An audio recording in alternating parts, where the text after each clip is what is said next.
NVIDIAയുടെ CEO Jenson Huang പറഞ്ഞിരിക്കുന്നു, അവരുടെ ഇൻവെസ്റ്റ്മെൻറ്റിൻ്റെ returns ആയിട്ട് ചിപ്പ് മാനുഫാക്ചറിങ്ങിൻ്റെ റിട്ടേൺ ആയിട്ട് 1 ട്രില്യണോളം 2027 എൻഡിനകം തിരികെ കിട്ടിത്തുടങ്ങുമെന്ന്. പോസിറ്റീവ് ന്യൂസാണ്.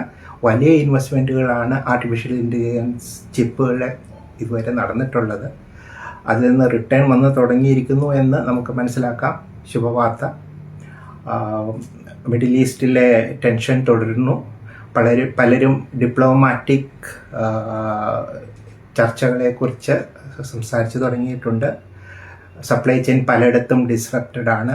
ഓയിലാണ് ഹൈലി എഫക്റ്റഡ് എന്നുള്ളതിനേക്കാൾ കൂടുതൽ എല്ലാ കാര്യങ്ങൾക്കും ഒരു ഡിസ്റപ്ഷൻ ഉണ്ട് എന്നുള്ളത് നമുക്ക് മനസ്സിലാക്കാം. ഉദാഹരണത്തിന് ഇന്ത്യയിലെ റെസ്റ്റോറൻറ്റ്സിൽ പലതും അഫക്റ്റഡ് ആണ്. പാകിസ്ഥാൻ, ബംഗ്ലാദേശിലെ യൂണിവേഴ്സിറ്റികളിലെല്ലാം സ്റ്റഡി ഫ്രം ഹോമാണ്.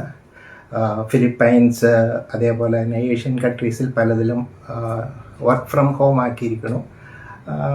പക്ഷേ ഇതിനൊക്കെ ഒരു എൻഡ് താമസിയാതെ ഉണ്ടാകും എന്നാണ് എൻ്റെ ഒരു വ്യക്തിപരമായിട്ടുള്ള ഒരു ധാരണ. കാരണം ഉക്രൈൻ വാറിൻ്റെ മാതിരി ഇത് മാസങ്ങളോ വർഷങ്ങളോ പോകില്ല, ആഴ്ചകൾ കൊണ്ട് തന്നെ ഇതിൻ്റെ ഒരു എൻഡിലേക്ക് എത്തും എന്ന് എനിക്ക് തോന്നുന്നു.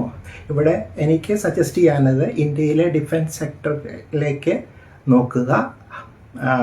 ചീപ്പായിട്ടുള്ള ഒരു ഡിഫൻസ് മെക്കാനിസം നമുക്ക് പ്രൊവൈഡ് ചെയ്യാൻ പറ്റും.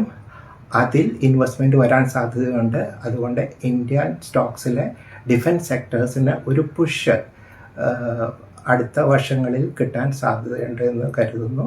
ലൈക്ക് ചെയ്യുക, ഷെയർ ചെയ്യുക, സബ്സ്ക്രൈബ് ചെയ്യുക. ഇൻവെസ്റ്റ് ചെയ്യുന്നതിന് മുമ്പ് തീർച്ചയായിട്ടും സെബി രജിസ്റ്റേർഡ് ആയിട്ടുള്ള ഒരു ഇൻവെസ്റ്ററുടെ അഡ്വൈസ് തേടുക. വീക്കെൻഡിലെ സ്ട്രാറ്റജിയെക്കുറിച്ചുള്ള വീഡിയോസ് കാണാം. Thank you.